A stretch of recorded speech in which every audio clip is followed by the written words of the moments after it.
हमारा विषय है आज पवित्र स्थान और निवास स्थान। यहां दो स्थानों की चर्चा है और वो दो स्थान क्या है? नंबर एक, वे मेरे लिए एक पवित्र स्थान बनाए, कि अर्थात निवास स्थान। पहले निवास स्थान बनेगा और उसके अंदर पवित्र स्थान बनेगा। प्रभु यीशु मसीह के पवित्र नाम में एक बार फिर से आप सबको जय मसीह की। निर्गमन की पुस्तक और उसका 25वां अध्याय, एक्सोडस चैप्टर 25।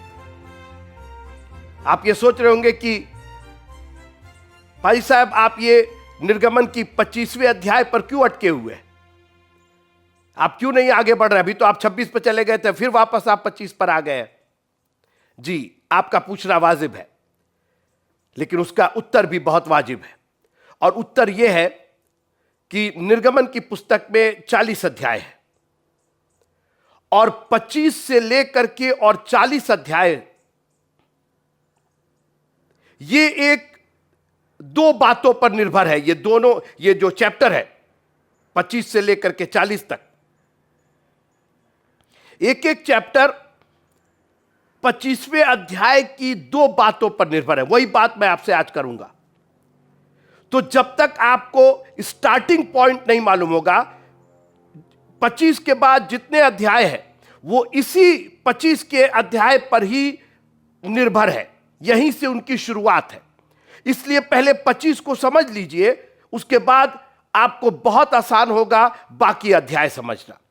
बल्कि यूं समझिए कि 25 अगर हमने अच्छे से समझ लिया तो फिर 40 अध्याय तक आपको सिर्फ उसका डिटेल मिलेगा।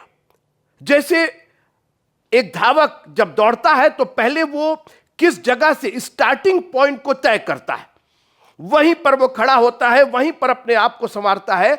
अगर स्टार्टिंग पॉइंट उसका गलत हो गया तो फिर उसका पूरा रास्ता जो है वो खराब हो जाएगा। इसलिए पहले आप तय कीजिए कि कहां से आप शुरुआत कर रहे हैं। तो मैंने जैसा कहा कि 25वें अध्याय से लेकर के और 40वें अध्याय तक दो चीजों की चर्चा हुई है। आइए मेरे साथ निर्गमन की पुस्तक, उसका 25वां अध्याय और 8वीं आयत और 9वीं आयत, Exodus chapter number 25 and verse number 8 and 9। और वे मेरे लिए एक पवित्र स्थान बनाए कि मैं उनके बीच निवास करूं। जो कुछ मैं तुझे दिखाता हूं, अर्थात निवास स्थान और उसके सब सामान का नमूना, उसी के अनुसार तुम लोग उसे बनाना। मौका मिले तो एक बार दुआ जरूर कर लीजिएगा, ताकि परमेश्वर हमारी आंखों को खोल दे, ताकि हम व्यवस्था की अद्भुत बातों को सीख सके। जो लोग हमें फेसबुक पर और यूट्यूब पर देखते और सुनते हैं, प्रभु आप सबको भी बड़ी बरकत दे। कमेंट अगर करना चाहते हैं तो जरूर प्रभु की स्तुति, हालेलुया, आमीन। मेरे लिए कुछ ना लिखे चलेगा, लेकिन प्रभु को धन्यवाद और उसको महिमा जरूर दीजिएगा। शेयर कीजिएगा, लाइक करिए ना करिए, ये वचन हमारे और आपके लाइक पर निर्भर नहीं है। उसने कह दिया, अब आप लाइक करें और डिसलाइक करें, इससे उसका कोई फर्क नहीं पड़ता। यह अनादिकाल से अनंत काल तक सदैव स्थिर है। अब जो मैंने 8वीं और 9वीं आयत पढ़ी, मालूम नहीं आपने ध्यान दिया कि नहीं दिया, यहां दो स्थानों की चर्चा है और इन्हीं दो स्थान पर पूरा निर्गमन आधारित, मतलब इसके बाद का 25 से लेकर 40 तक का निर्गमन आधारित है। और वो दो स्थान क्या है? नंबर एक, वे मेरे लिए एक पवित्र स्थान बनाए।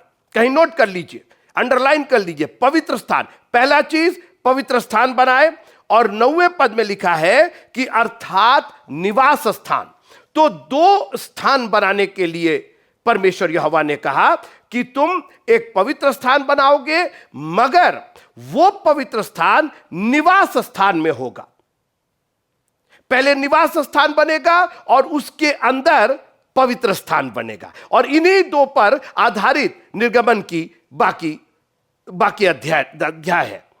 और मैं थोड़ी देर ये सोचने लगा कि इतना क्या ये इंपॉर्टेंट है जिसको 25 से लेकर के और 40 अध्याय डिटेल पूरे सूक्ष्म रूप से परमेश्वर ने आदेश दिया, बोला कि जो निवास स्थान और पवित्र स्थान, इन दोनों शब्दों को, स्थानों को याद रखिएगा। निवास स्थान, पवित्र स्थान, निवास स्थान, पवित्र स्थान, टैबरनिकल एंड होली प्लेस, ये दो चीज आपको याद रखना पड़ेगा। पहले निवास स्थान बनाया जाएगा, और आप मुझसे आज ये उम्मीद मत कीजिए कि मैं उस टैबरनिकल के बारे में आपको बताऊंगा। अरे क्या बोल रहे हैं आप निर्गमन की पुस्तक का अध्ययन कर रहे हैं और आप उस टैबरनिकल के बारे में, जी अगर उसके बारे में जानना है तो उसके लिए आपको व्यक्तिगत रूप से उसका अध्ययन करना पड़ेगा। और इंटरनेट सबके पास है, दुनिया की चीजें हम लोग पढ़ते देखते, एक एक जन के बारे में हमारे पास न्यूज रहती है। आप जाकर के टैबरनिकल के बारे में पूरा देख लीजिएगा। मैंने बार बार कहा कि मैं जो पुराने नियम की पुस्तकों की श्रृंखला चला रहा हूं और जो बात कर रहा हूं, मैं पुराने नियम में जा करके और उसको डिटेल रूप से बात करने की बात नहीं कर रहा हूं। मैं ये बात करना चाहता हूं कि ये जो लिखा गया पुराना नियम जो हमारे हाथ में हजारों साल हो गया, आज भी हमारे लिए जीवन की रोटी बना हुआ है। क्या है उसके अंदर, मेरे आपके, मेरे बच्चों के लिए, मेरे परिवार, मेरे वंश के लिए इसके अंदर क्या है? हम इस्राएलियों का इतिहास नहीं जानना चाहते हैं, हम अपना भविष्य जानना चाहते हैं, हम अपना वर्तमान जानना चाहते हैं। हमने इतिहास पढ़ पढ़ करके अपने आप को भी इतिहास में कर दिया है, थियोलॉजी पढ़ पढ़ करके। और बहुत से आज प्रचारक और बहुत से संस्थाएं ऐसी जो केवल आपको इतिहास के बारे में बताएंगे। बहुत अच्छी बात, जरूर जानिए इतिहास के बारे में, मगर अपने भविष्य को ओझल मत होने दीजिएगा अपनी आंखों से। कल क्या होगा, प्रकाशित वाक्य को अपने चित्त से मत उतरने दीजिएगा, क्योंकि हम इतिहास के लोग नहीं हैं। हम वापस कल यस्टरडे में नहीं जाएंगे, हम टुमारो में जाएंगे। टैबरनिकल के बारे में बात करना चाहता हूं मैं। इस जो निवास स्थान है उस पर कुछ एक बात करना चाहता हूं, सुनिए। और मैं अभी आगे कुछ संडेज में जो अध्ययन में हम लोग कर रहे हैं, इस पर मैं कुछ और बातें आपको बताऊंगा ताकि आपको पूरा खुलासा हो कि जिस निवास स्थान के लिए, सुनिएगा, 13 चैप्टर अध्याय निर्गमन में, 18 अध्याय लय व्यवस्था में, 13 अध्याय गिनती में, 2 अध्याय व्यवस्था विवरण में और 4 अध्याय इब्रानियों की पुस्तक में, यानी टोटल 50 चैप्टर टैबरनिकल को डेडिकेट किए गए। बाइबल में 66 पुस्तकों में से 50 अध्याय अलग अलग पुस्तकों में, और ये टैबरनिकल 40 साल इस्राएलियों के लिए स्तुति, प्रशंसा, वर्शिप और बलिदान का केंद्र था। 1450 ईसा पूर्व बीसी में यह टैबरनिकल जंगल में खड़ा किया गया था। मैं ग्राफिक के जरिए और मौका मिलेगा तो चित्र के जरिए मैं उस टैबरनिकल पर कभी बात करूंगा, लेकिन फिर मैं आपका और अपना वक्त नहीं जाया करना चाहता हूं। अवसर को बहुमूल्य जानो। आज हमने इतिहास पढ़ पढ़ करके अपना भविष्य बिगाड़ लिया है, लेकिन इतिहास उस नजरिए से पढ़िए कि हमारे भविष्य को कहीं से चोट नहीं पहुंचनी चाहिए। भाई हमको उससे हमारा क्या फायदा है, हमको क्या लाभ है, ये आप बताइए। हम कोई पुरातत्व विभाग वाले नहीं है कि हम पुराने नियम की और पुरानी चीजों को बता रहे हैं। हम रिलेट करना चाहते। ये छाया है, परमेश्वर का कलाम is so powerful and so strong, इतना मजबूत है मित्रों कि वो कहां से शुरू होता है और कहां तक लेकर के आपको आता है। अनादिकाल से लेकर अनंत काल तक वो है।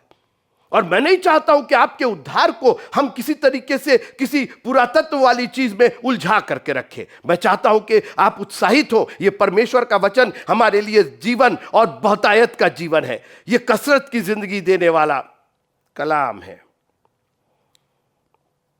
अलग अलग समयों में अलग अलग भाषा के द्वारा बोला जाने वाला समूह अलग अलग शब्द इस्तेमाल करता रहा पवित्र स्थान के लिए और निवास स्थान के लिए। मैं अपने विषय से नहीं हटाऊं, हमारा विषय है आज पवित्र स्थान और निवास स्थान। और अलग अलग जब जैसे भाषाएं बदलती रही हैं, हमारे देश में 1800 से ज्यादा की भाषाएं हैं, हर भाषा में अलग तरीके से बोला जाता है। उसी तरीके से ये तंबू कहलाया, निवास स्थान कहलाया, पवित्र स्थान कहलाया, अंग्रेजी में टैबरनिकल कहलाया, सेंचुरी कहलाया। अब थोड़ा सा मैं आपको एक उदाहरण देकर के बताता हूं। जो निवास स्थान है, जैसे आप चर्च में ये बिल्डिंग में बैठे हैं, तो ये निवास स्थान है। ये पूरा जो बिल्डिंग बनी हुई है, अलग अलग बिल्डिंगें हैं, कोई लंबी है, कोई छोटी है, कोई चौड़ी है, कोई ऊंची है, बात उसकी नहीं। पूरी बिल्डिंग जो है ये निवास स्थान है। और इसके अंदर एक वर्ड यूज किया गया सेंचुरी, जहां पर लोग जमा होते, जहां आप बैठे हैं ना अंदर, इसको सेंचुरी बोलते हैं इंग्लिश में। और ये आप जहां बैठे हैं, बस यही दो चीजें फिजिकली बाहरी रूप से दिखाई दे रही है। तो आप कहेंगे तो फिर पवित्र स्थान कहा गया। घबराइए नहीं, मैं आ रहा हूं वहां पे। अब जो टैबरनिकल बना वो तंबू कहलाता था, और वो तंबू जो शब्द था उसका मतलब ही टेम्परेरी था, यानी वो कभी भी उखाड़ करके उसको ले जाया जा सकता था। और कोई शक नहीं था, 40 साल में जब ये यात्रा कर रहे थे मिस्र से निकल करके और कनान देश जाने की, तो ये तंबू उनके साथ साथ चलता था। तंबू का एक और वर्ड इस्तेमाल किया गया और उसको बोला गया डेरा। और आज भी मित्रों सुनते रहिएगा, आज भी तंबू को डेरा बोलते, और जैसे ही डेरा वर्ड आता है उसका मतलब होता है टेम्परेरी। ये तो क्षणिक है, ये परमानेंट नहीं है। और अगर आप मेरे साथ निकालिए यूहन्ना की इंजील और उसका पहला अध्याय और 14वीं आयत। यूहन्ना की इंजील पहला अध्याय और उसकी 14वीं आयत, John chapter 1 and verse number 14। और वचन देहधारी हुआ और अनुग्रह, यानी यीशु मसीह, और अनुग्रह और सच्चाई से परिपूर्ण होकर हमारे बीच में टैबरनिकल किया, हमारे बीच में तंबू किया। आपकी बाइबलों में क्या लिखा है? हमारे बीच में डेरा किया। देखा आपने, वो वचन जो था वो शारीरिक रूप से वो टैबरनिकल था, जो मूसा का, जो इस्राएलियों के लिए पवित्र स्थान और निवास स्थान बनाया गया था। वो जो शरीर था वो निवास स्थान था, और उसकी आत्मा वो पवित्र स्थान था। क्योंकि जो टैबरनिकल निवास स्थान बनाया गया था वो एक बहुत बड़ी जगह, तंबू पूरा घेरा गया था और पर्दे लगाए गए थे, और आगे पर्दे, ऊपर पर्दे। मैं कभी उस पर डिटेल पर जाऊंगा, मैं सिर्फ आपको उसका एक संक्षेप दे रहा हूं। और वहीं पर वाचा का संदूक, आपको याद है हमने वाचा के संदूक पर बहुत बातें की हैं। वहीं पर वाचा का संदूक होली ऑफ होलीज, पवित्रों के पवित्र स्थान में रखा गया। अब यीशु मसीह इस संसार, वो जो टैबरनिकल था, वो जो तंबू, वो जो डेरा था, वो यीशु मसीह में पूरा होता है। वो सुई धागे का और चमड़े का और रंग बिरंगे का बनाया गया था, वो खत्म हो गया। लेकिन हजारों साल के बाद यीशु मसीह आते हैं, वचन देहधारी होता है और हमारे बीच में फिर वो डेरा करता है। जैसे इस्राएलियों के लिए वो तंबू डेरा था, परमेश्वर की आत्मा वहां उतरती थी। यीशु मसीह हमारे और आपके लिए वो डेरा है, हमारे और आपके लिए वो टैबरनेकल है। तो पुरातत्व में जाने की जरूरत नहीं है, क्योंकि यीशु मसीह कल, आज और युगानुयुग एक सा है। इसलिए बजाय उस तंबू के कितना लंबा, कितना चौड़ा, कैसा, ऊपर नीचे, जो भी था उसको छोड़ दीजिए। अब आप यीशु को ताकते रहिए। आपके विश्वास के कर्ता और सिद्ध कर्ता यीशु को ताकते रहिए, क्योंकि वो सारी चीजें यीशु में कंप्लीट हो गई। और जैसा मैंने कहा, 50 अध्याय उस डेरे के लिए, उस तंबू के लिए, उस निवास स्थान और पवित्र स्थान के लिए डेडिकेट किए गए। इब्रानियों की पुस्तक के 9वें अध्याय में पौलुस ने इतना सुंदर खुलासा किया। उसने कहा वो सब था, वो वाचा का संदूक था, उसके अंदर मन्ना था, उसके अंदर हारून की छड़ी थी, उसके अंदर वाचा की वो पटिया थी, मगर वो सब यीशु मसीह में कंप्लीट हो गए। और यीशु मसीह ने हमें और भी अच्छी अच्छी वस्तुओं का वारिस बनाया। मैं आज इस डेरे के बारे में बात करके आपसे विदा लेना चाहता हूं। थोड़ी देर मेरे साथ रहिए। क्या हुआ वो टैबरनेकल, क्या हुआ जिसके लिए 50 अध्याय इतना डिटेल दिया गया, ऐसे बनाना वैसे बनाना। मैं आपसे एक बात निवेदन यहां करना चाहता हूं, मेहरबानी से 26, 27, 28, 29, 30, 31, 40 तक जरूर आप पढ़ते रहिएगा। ये अपना पर्सनल अध्ययन कीजिएगा, ये होमवर्क कीजिएगा। एज ए टीचर मैं क्लास में आपको जितना पढ़ा सकता हूं, बता सकता हूं, मैं बता रहा हूं, लेकिन जब तक आप होमवर्क नहीं करेंगे, प्लीज मैं हाथ जोड़ के आपसे निवेदन कर रहा हूं, ये हमारी और आपकी जिंदगियों का, it will bless your soul, ये आपकी हड्डियों को हिस्ट पुष्ट रखेगा। तो मेहरबानी से आगे के अध्याय, हमारे पास वक्त उतना नहीं है, लेकिन आपके पास वक्त है, जब मौका मिले तो मेहरबानी से जरूर पढ़िएगा। ये तंबू, ये डेरा, ये निवास स्थान और पवित्र स्थान, परमेश्वर ने कहा जैसा मैं बताऊंगा उसके अंदर जो चीजें होंगी वैसे ही बनेगा। तो फिर वो डेरा गया कहां? वो डेरा आज भी मौजूद है मित्रों, वो टैबरनेकल आज भी मौजूद है, वो तंबू तो आज भी मौजूद है। जानते कहां? पहला कुरिन्थियों, मेरे साथ आइए, पहला कुरिन्थियों और उसका तीसरा अध्याय, देखिए उस जो निवास स्थान था, जो पवित्र स्थान था, उसका क्या मकसद था? उसका मकसद यही था, मैं तुम्हारे बीच में रहूंगा, मैं उस होली ऑफ होलीज में रहूंगा। मैं चूंकि पवित्रों का पवित्र हूं, तो मेरे लिए निवास स्थान के बाद एक पवित्रों का पवित्र स्थान बनाना,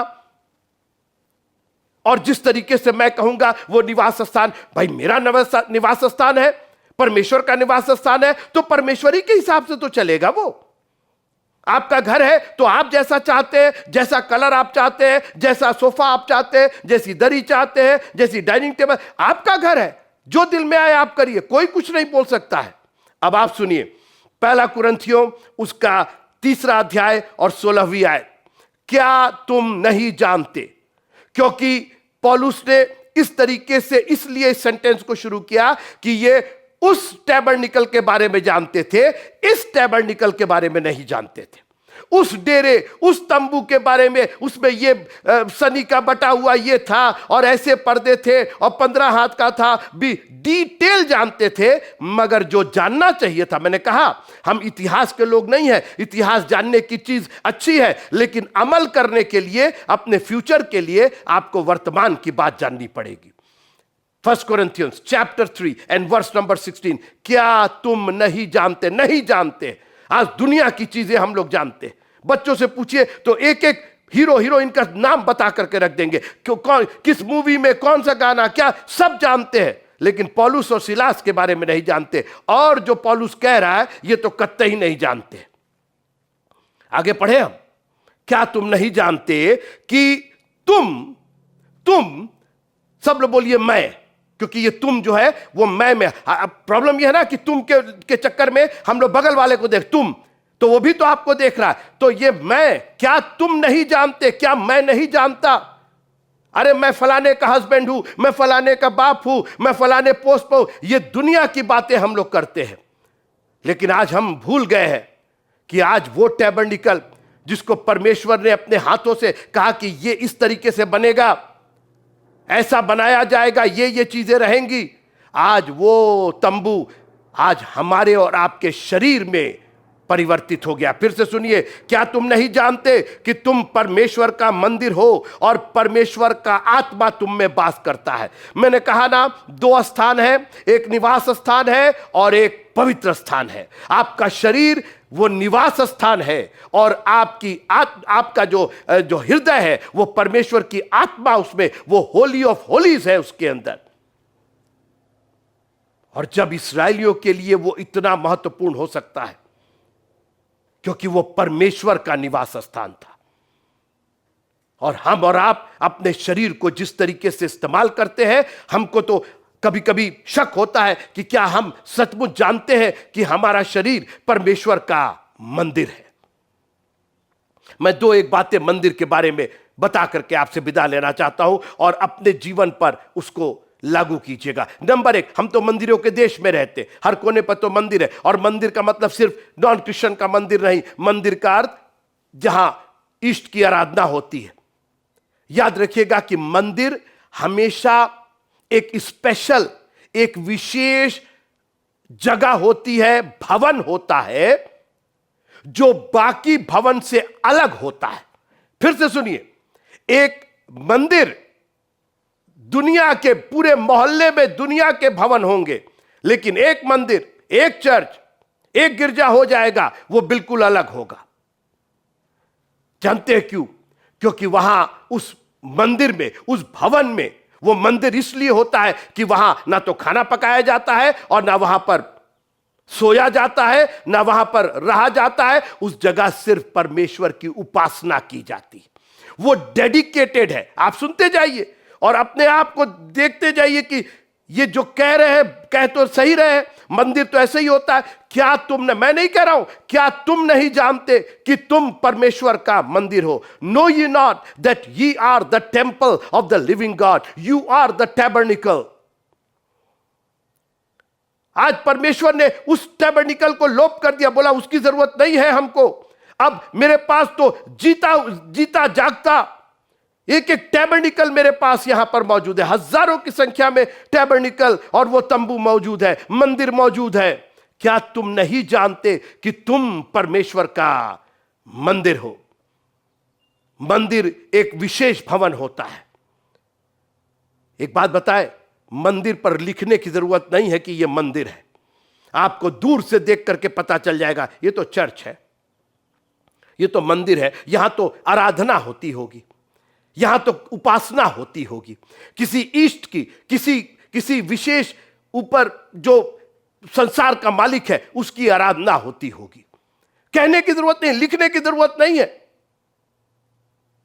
मैं आपसे पूछना चाहता हूं, क्या लोग आपको देख करके कहते हैं कि आप मसीही हैं, आप प्रभु के मानने वाले हैं? आपने तो इतना अपने आप को संसार के साथ मैच कर लिया है। और मैं बार बार कहता हूं और कहता रहूंगा, और खास करके अपनी बहनों से, ये मेहरबानी से जो आप लोग यहां लगाते हैं, इसको कतई इसको छूइएगा नहीं। ये आपकी चीज नहीं है, ये आपके परमेश्वर की निशानी नहीं है। लगाना है तो परमेश्वर का वचन लगाइए। यहां पर नॉन क्रिश्चियन से मैच करने की जरूरत नहीं है। हम लोग प्रकाश की संतान है, अंधकार के संतान से हमारा क्या लेना देना? बाइबल कहती है। और सुनिए, आप कहेंगे अरे ये तो शरीर है, तो शरीर है, इसमें तो कुछ भी चलेगा, क्या चलेगा? मेरी बात सुनिए, पहला कुरिन्थियों और उसका 6वां अध्याय और 19वीं आयत, क्या तुम नहीं जानते कि तुम्हारी देह पवित्र आत्मा का मंदिर है जो तुम में बसा हुआ है और तुम्हें परमेश्वर की ओर से मिला है और तुम अपने नहीं हो? पहला कुरिन्थियों 6वां अध्याय 19वीं और 20वीं आयत, क्योंकि दाम देकर मोल लिए गए हो, इसलिए अपनी देह के द्वारा परमेश्वर की महिमा करो। अरे मेरी आत्मा है, तैयार है, मेरी आत्मा प्रभु आत्मा को देखता है। अपनी देह के द्वारा, यह निवास स्थान है। जब निवास स्थान सही नहीं होगा तो पवित्र स्थान भी सही नहीं होगा। एक मंदिर अलग से दिखाई देता है। एक मंदिर का जो यूज है, उसका उपयोग केवल और केवल स्तुति, आराधना और प्रशंसा के लिए। कोई चीज उसके अंदर नहीं रखी जाएगी। उसमें बोरा भर करके आलू नहीं रखा जाता है, उसके अंदर चावल और तेल का गोदाम नहीं बनाया जाता है, उसके अंदर कूड़ा करकट नहीं डाला जाता है। क्या बोल रहे हैं? हमको और आपको मालूम नहीं कि मंदिर किसको कहते हैं। मंदिर की परिभाषा बतानी पड़ेगी हमको और आपको।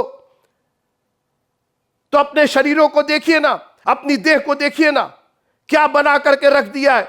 दुनिया का कूड़ा, दुनिया की ईर्ष्या, दुनिया का जलन, दुनिया का झूठ, दुनिया का फरेब, दूसरे के बारे में झूठी झूठी गवाही, दूसरे के बारे में अफवाहें फैलाना, दूसरे के बारे में खराब खराब बात। हमने मंदिर को तो क्या से क्या, हमने तो कूड़ादान बना करके रख दिया है।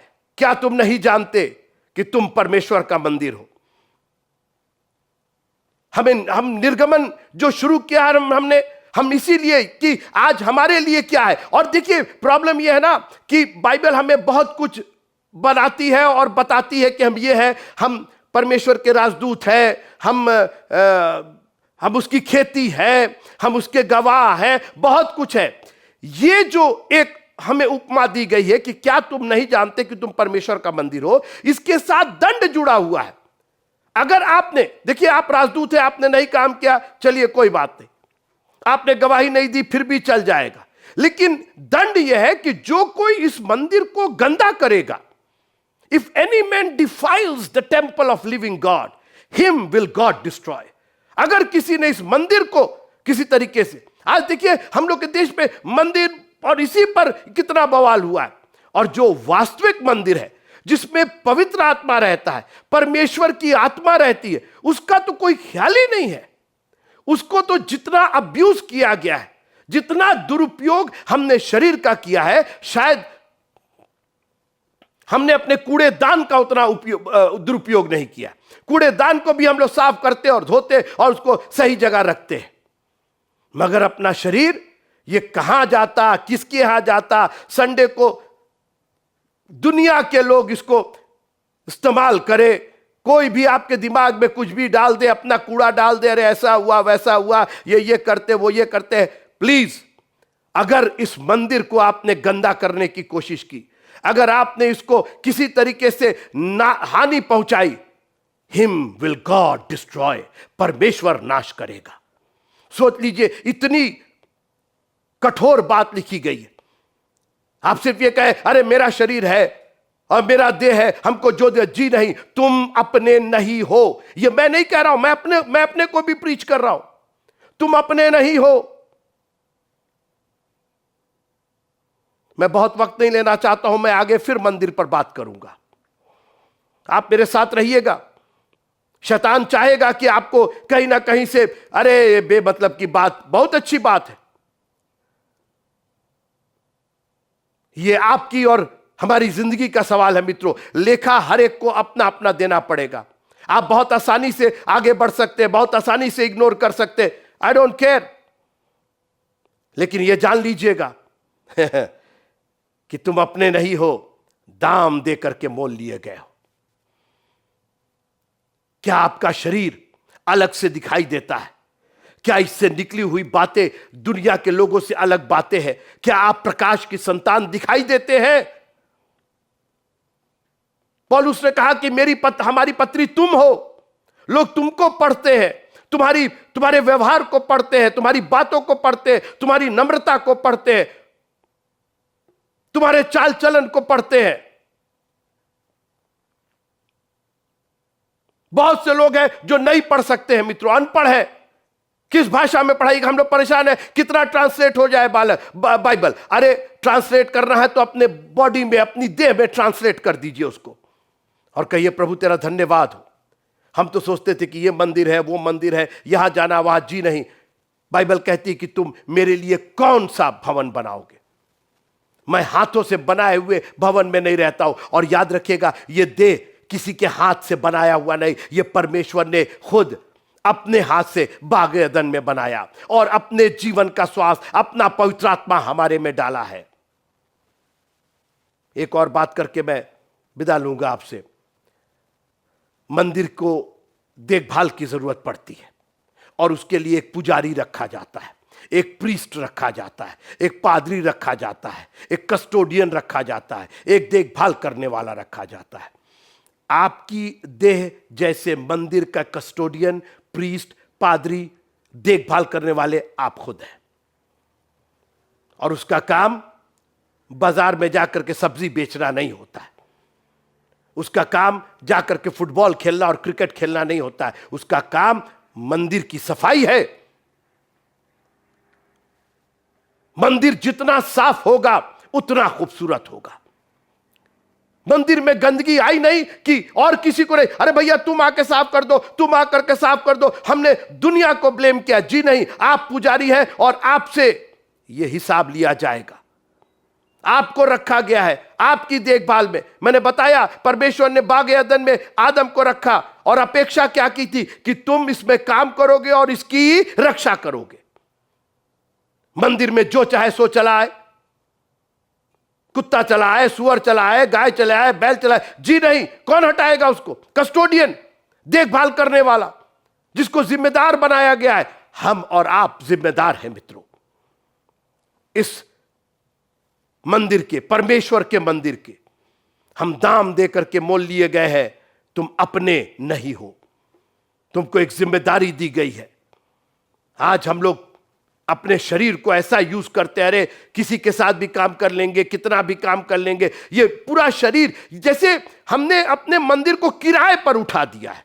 कभी आपने किसी मंदिर को किराए पर देखा है? अरे भैया वो मंदिर है, किराए पर खाली है, जाइए रह जाइए उसके। मित्रों, मंदिर खाली रह जाएगा चलेगा, किराए पर नहीं दिया जाएगा। आज दुनिया के लोगों ने हमको किराए पर ले रखा है। आप आएंगे तो आपको दिया जाएगा और आप ये काम कर दीजिए, वो काम कर। भैया मेरा शरीर तो परमेश्वर का मंदिर है, पवित्र आत्मा इसमें वास करता है और इसके द्वारा मैं सिर्फ उसकी और उसकी आराधना करूंगा। Keep it clean. परमेश्वर के मंदिर को साफ सफाई करके रखें। जो कोई इसको गंदा करेगा, जो कोई इसको नाश करेगा, परमेश्वर उसको नाश करेगा। निर्गमन की पुस्तक 25वां अध्याय 8वीं और 9वीं, मेरे लिए एक पवित्र स्थान बनाना और मेरे लिए एक निवास स्थान बनाना। कहां गया वो निवास स्थान? कहां गया वो पवित्र स्थान? ये खड़ा है आपके सामने। आप अपने आप को देखिए, आईने में अपने आप को देखिए और बोलिए, प्रभु तेरा धन्यवाद हो कि वो जो कपड़े का था और जो तंबू था, जो डेरा था, वो तो खत्म हो गया। आज आपने एक और डेरा बना दिया।